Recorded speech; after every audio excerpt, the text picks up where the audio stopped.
Hello guys! So welcome to my channel. So ang video na ito ay para sa mga estudyante natin na nag-aaral ng criminology.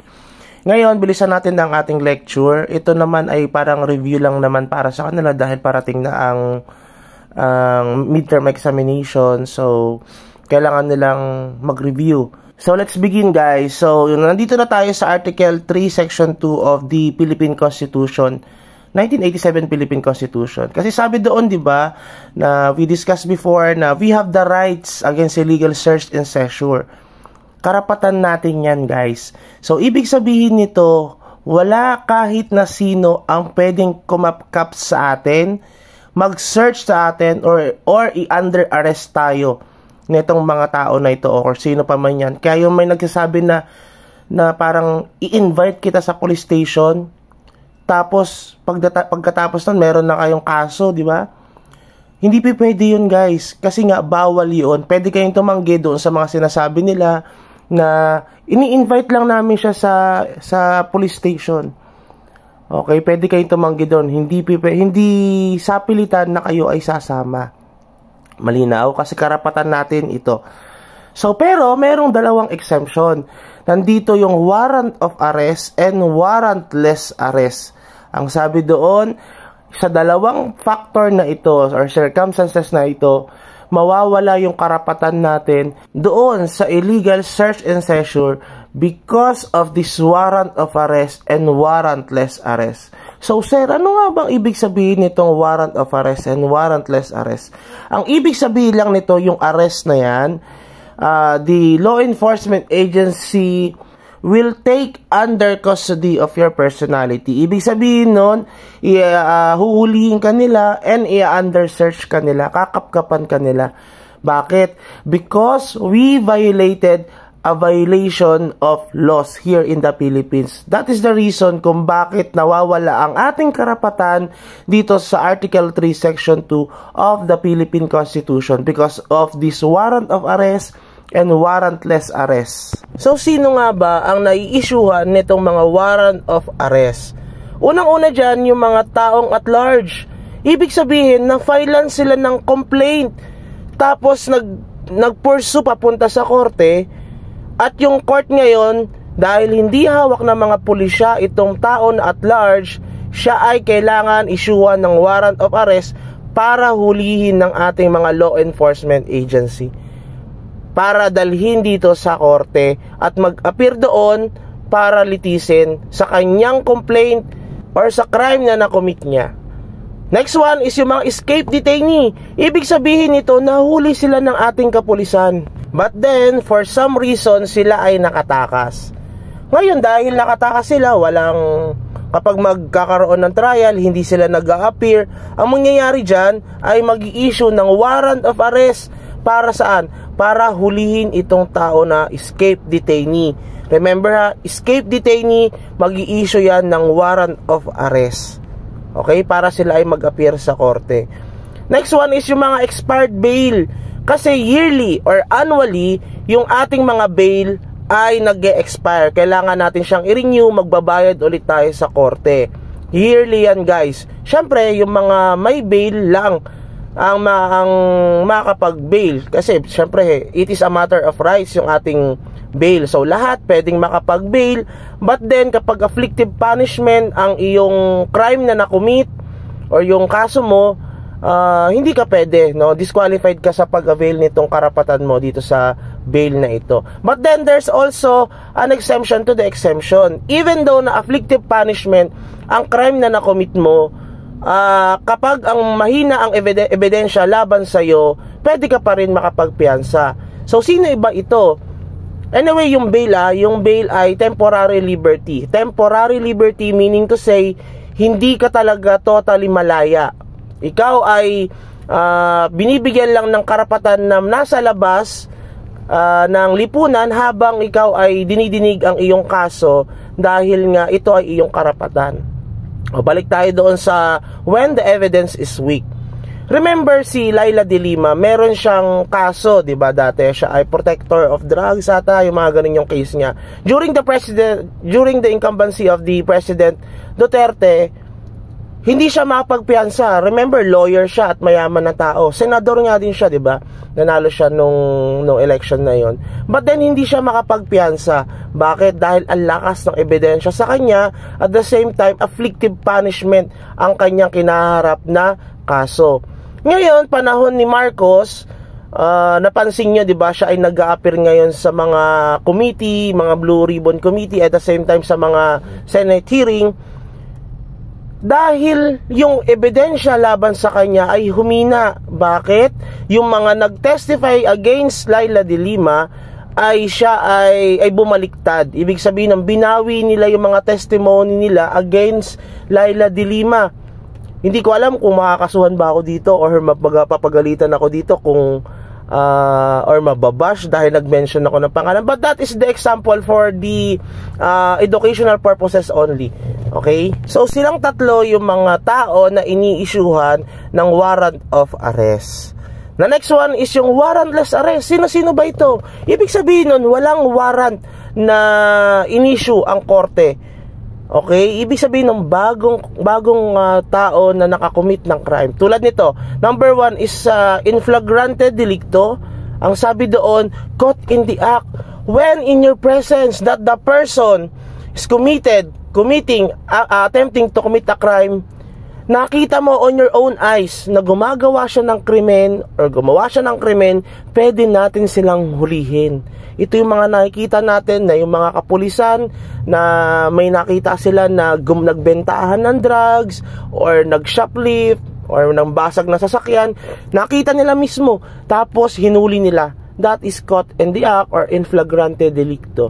The next one is yung hot pursuit operation. Kabaliktaran ito ng in flagrante delicto, pero pwede nalang hulihin yung tao na ito. Ano ba ito? Ito yung mga tao na hindi natin nakitang nag-commit ng crime, pero may nagsumbong sa atin na yung tao na yon, siya yung gumawa ng krimen. Tulad nun, example, may isang babae na ninakawan ng cellphone, hinablutan ng bag doon sa Aurora Boulevard.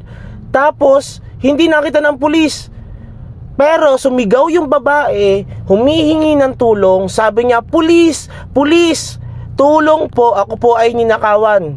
Narinig ng pulis. Nung narinig ng pulis, pinuntahan niya, nakita niya ngayon na may tumatakbong lalaki at tinuro ng babaeng biktima na yung taong tumatakbo na yon, siya ang nag-commit ng crime. Siya yung nagnakaw. Pwedeng hulihin ng pulis yun. That is hot pursuit operation. Ano pa? Other example, yung inyong police station, mayroong na-receive na tawag na sabi doon, yung bangko ay narab or ninakawan, pinasok yung isang bangko ng ganitong plate number, ganitong body color ng sasakyan. After that, inalarma lahat ng mga kapulisan doon sa area of jurisdiction nila. Then yung isang police mobile, nakita ngayon yung identification, same ng body color and plate number ng sasakyan. Hinabol nila ngayon yung sasakyan.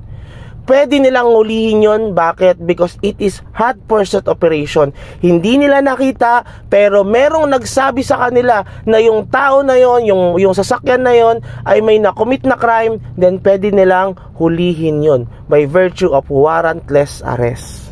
Malinaw? Next one is yung escape prisoners. Dito naman, ito yung mga tao na nakatakas ng kulungan. This is different from escape detainee and escape prisoners. Sa escape detainee, escape prisoners, sila yung mga may conviction na. Ibig sabihin, nahatulan na ng korte at sila ay nagsiserve na ng sentence sa penitentiary. After that, from other reason, kung anumang mga reason yan, sila ay nakatakas or tumakas dito sa preso, sa kanilang detention cell. Nung sila ay nakatakas, hindi na kailangan ng warrant of arrest para sila ay hulihin. Sila ay hulihin dahil meron silang violation agad na nakumit. Ano yung violation na nakumit nila? Yung mga escape prisoners, ang na-violate nilang batas, kaya sila ay papasok sa warrantless arrest, ay evasion of sentence. ng ating RPC. Evasion of sentence. Kaya hindi na kailangan ng warrant of arrest para sila ay hulihin. Unlike dito sa escape detainee, kailangan pa ng warrant of arrest kapag sila ay nakatakas dahil nga sila ay walang crime na nakumit na panibago, kaya hindi sila papasok sa warrantless arrest dahil hindi pa sila nahahatulan ng korte at wala pang final judgment sa kanila dahil escape detainee lang sila. Ibig sabihin nito, naghihintay pa sila ng final promulgation ng korte laban sa kanila. Kaya wala pa sila, kaya hindi sila papasok dito sa warrantless arrest dito sa mga escape detainee dahil nga walang violation na nakalagay sa ating saligang batas na kapag ikaw ay tumakas at ikaw ay isang detainee pa lang, wala pang final judgment ng korte sa'yo, meron kang violation na nakukumit. Ibig sabihin nun, hindi ka pasok sa warrantless arrest. Uulitin ko ha, yung escape prisoners, kahit walang warrant of arrest, kailangan kang hulihin kahit na walang warrant of arrest dahil meron kang violation na nakumit sa ating saligang batas, which is yung ating escape evasion of sentence. Unlike sa escape detainee, wala kang violation na nakumit. Ang nakomit mo lang yung previous crime na nakomit mo na meron kang pending case doon sa korte, kaya ka i-issuehan ng warrant of arrest. Kapag walang warrant of arrest, escape detainee ka, hindi ka pwedeng hulihin agad-agad. Kailangan may warrant of arrest dahil nga ikaw ay escape detainee. Okay? Next one, dito naman tayo sa during the inquest proceedings. During the inquest proceedings, ikaw ay nakatakas. Ibig sabihin nito, nangyayari yan, di ba? Nakikita natin, may balita tayo na ang isang tao ay nakatakas habang ini-inquest sa prosecution. Kasi may mga procedure yan, guys, na kailangan dalhin natin yung mga taong nahuli natin by virtue of warrantless arrest sa prosecution. And we need to observe the reglementary period, yung 12, 18, and 36 hours. Yung oras na yon, kailangan natin silang ma-filean ng complaint dito sa prosecution para ma-determine ang probable cause. I-discuss natin sa susunod yung probable cause na yan. Para saan? Para ma-observe natin yung reglementary period. Dahil kapag tayo mga law enforcement agency, nahuli natin ng isang tao by virtue of warrantless arrest at hindi natin sila na-filean ng complaint sa prosecution, hindi natin na-observe yung reglementary period, makakasuhan tayo ng Article 125 of the RPC. Ano yun? Failure to deliver the person arrested to the proper judicial authorities. Ibig sabihin nun, hindi natin nadala sa reglementary period sa tamang oras yung mga tao na nahuli natin by virtue of warrantless arrest doon sa prosecution. Inquest proceedings ang tawag doon. Okay? Ibig sabihin nun, kailangan natin siyang i-observe. Ngayon, habang inaasikaso natin yung mga papeles sa inquest proceedings, nakatakas yung tao. Ang tanong, sir, pwede ba natin silang hulihin? Or hindi na natin sila pwedeng hulihin? This is the answer. Pwede pa rin natin silang hulihin yung mga taong nakatakas during the inquest proceedings kapag pasok pa sila sa reglementary period. Pwede pa natin silang hulihin. Yung 12, 18, and 36 hours. Pwede natin silang hulihin, ha? Ulitin ko. Pero hindi na natin sila pwedeng hulihin kapag lumampas sa reglementary period yung tao. Hindi natin na-file yung complaint laban sa kanila sa prosecution, tapos hindi natin sila hawak, nakatakas sila ngayon. Hindi natin sila finailan ng complaint, hindi na natin sila pwedeng hulihin. Ngayon, kailan natin sila pwedeng hulihin, sir? Pwede natin silang hulihin kapag kahit lumampas sa reglementary period, ha, kapag yung tao na yon bago lumampas sa reglementary period at hindi pa rin natin sila nakukuha ulit, nahuli ulit dahil nga sila yung nakatakas, kailangan nating i-file yung complaint within the reglementary period sa prosecution in the absence of the arrested person.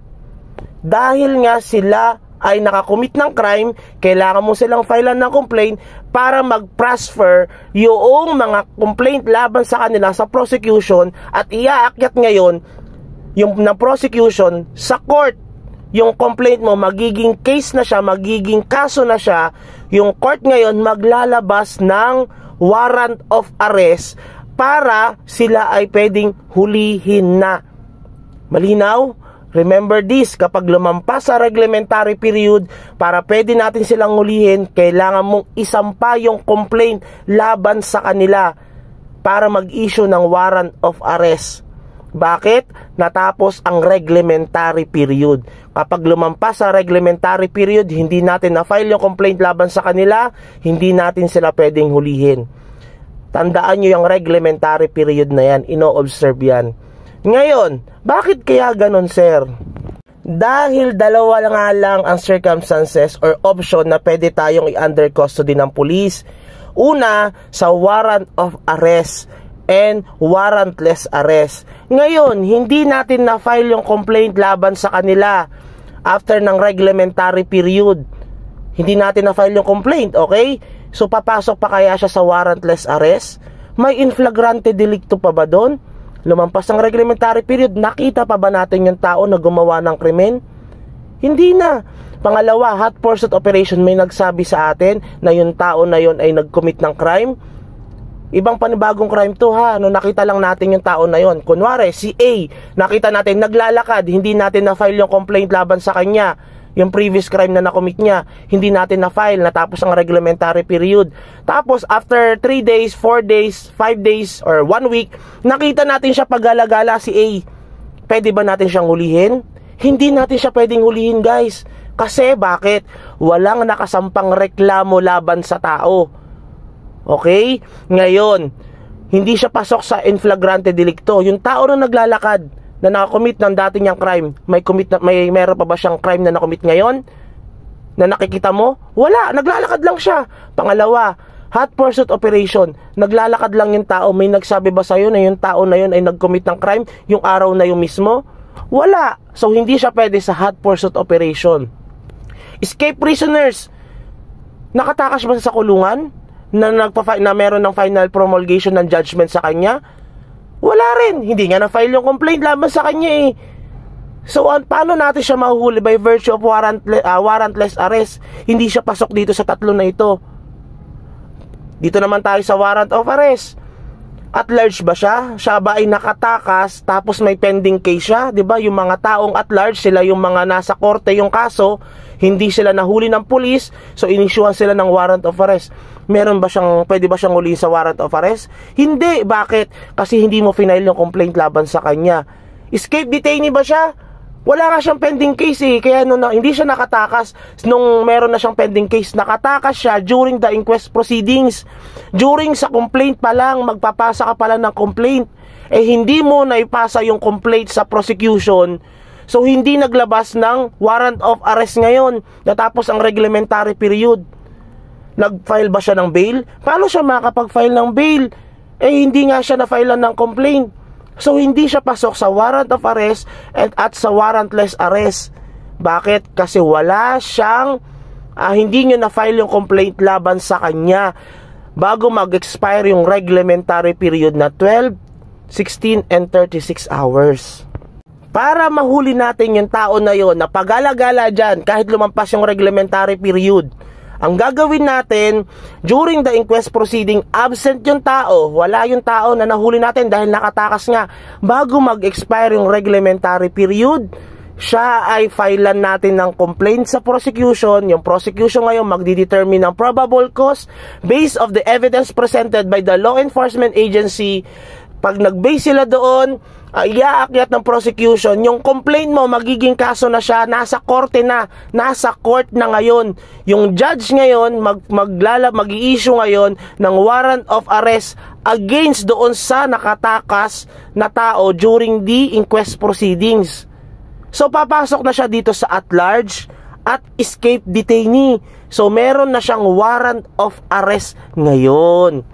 Malinaw? Ibig sabihin lang, yung dalawang bagay na ito, warrant of arrest and warrantless arrest, doon lang tayo pwedeng i-under custody ng pulis. Other than that, hindi na tayo pwedeng hulihin ng pulis, i-under custody ng pulis, because it is violation of our rights of Article 3, Section 2 of the 1987 Philippine Constitution. Malinaw? So next meeting or the part 2, i-discuss natin yung susunod na mga kabanata. 20 minutes na kasi itong video na ito, mahirap na siyang i-upload at sobrang haba na ito. At para hindi rin kayo mabugnot, no, or mabagnot kahit ano kapag pinapanood nito. So yun lang, have a good day. See you sa part 2. Bye-bye.